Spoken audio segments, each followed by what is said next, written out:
السلام علیکم ورحمۃ اللہ وبرکاتہ۔ بسم اللہ الرحمن الرحیم۔ جب اللہ تمہیں کنارے پر لا کھڑا کر دے تو اس پر کامل یقین رکھو، کیونکہ دو چیزیں ہو سکتی ہیں، یا تو وہ تمہیں تھام لے گا یا تمہیں اڑنا سکھا دے گا۔ اللہ تعالیٰ فرماتے ہیں تم مانگو مجھ سے، تمہارا مانگنا اچھا لگتا ہے مجھے، تم کیوں پریشان ہوتے ہو؟ کیا میری قدرت پر یقین نہیں ہے تم کو؟ میں تو تمہاری شہرگ سے بھی زیادہ قریب ہوں۔ جب تم اپنی ماں کی نیت پر شک نہیں کر سکتے تو اس پر کیسی بے یقینی جو تم سے 70 ماؤں سے بڑھ کر محبت کرتا ہے۔ مجھ سے مکمل یقین کے ساتھ مانگ کر تو دیکھو، عرش پر کن کہہ کر پوری دنیا کو تمہارا وسیلہ بنا کر تمہیں نہ نوازا تو کہنا۔ تیری آزمائشوں سے ہوں بے خبر، یہ میری نظر کا قصور ہے۔ تیری راہ میں قدم قدم، کہیں عرش ہے کہیں طور ہے، یہ بجا ہے مالک دو جہاں، میری زندگی میں فطور ہے۔ یہ خطا ہے میری خطا مگر تیرا نام بھی تو غفور ہے۔ یہ بتا میں تجھ سے ملوں کہاں، مجھے تجھ سے ملنا ضرور ہے۔ کہیں دل کی شرط نہ ڈالنا، ابھی دل گناہوں سے چور ہے۔ تو بخش دے میرے سب گناہ، تو رحیم ہے تو غفور ہے۔ تلاش مجھے زندگی میں قدم قدم تیری رضا کی تلاش ہے۔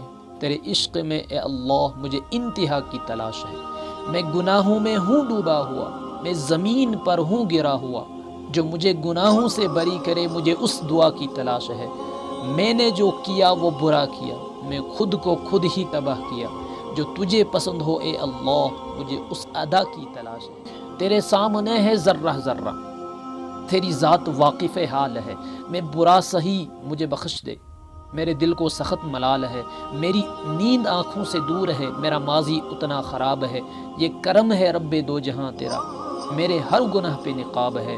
تجھے اختیار ہے سب کا سب، میرا تجھ سے اتنا سوال ہے۔ تو معاف کر، تو کریم ہے، تو رب ذوالجلال ہے۔ پریشانی آزمائش ہے یا سزا؟ حضرت علی رضی اللہ عنہ سے کسی نے پوچھا، یہ کیسے پتہ چلے گا کہ جو پریشانی یا مصیبت ہم پر آئی ہے وہ اللہ کی طرف سے آزمائش ہے یا ہم پر اللہ کی طرف سے سزا؟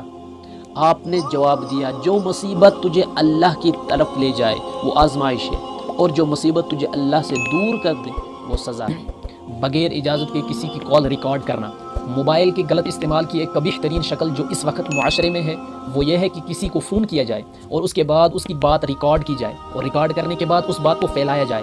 چنانچہ بکثرت لوگ، حتیٰ کہ دینی امور سے وابستہ لوگ بھی، بعض دفعہ ہمارے وہ لوگ بھی جن کا دین کے ساتھ تعلق ہے، وہ لوگ بھی اس غلطی کا شکار ہوتے ہیں۔ وہ لوگ بھی کسی کو فون کریں گے اور اس کے بعد اس کی بات ریکارڈ کر لیں گے، اور ریکارڈ کرنے کے بعد دوسروں کو سنائیں گے، یا کسی شخص کا فوٹو اس کی اجازت کے بغیر لیں گے۔ یاد رکھیں یہ دونوں چیزیں اسلامی اصولوں کے مطابق سراسر ناجائز ہیں۔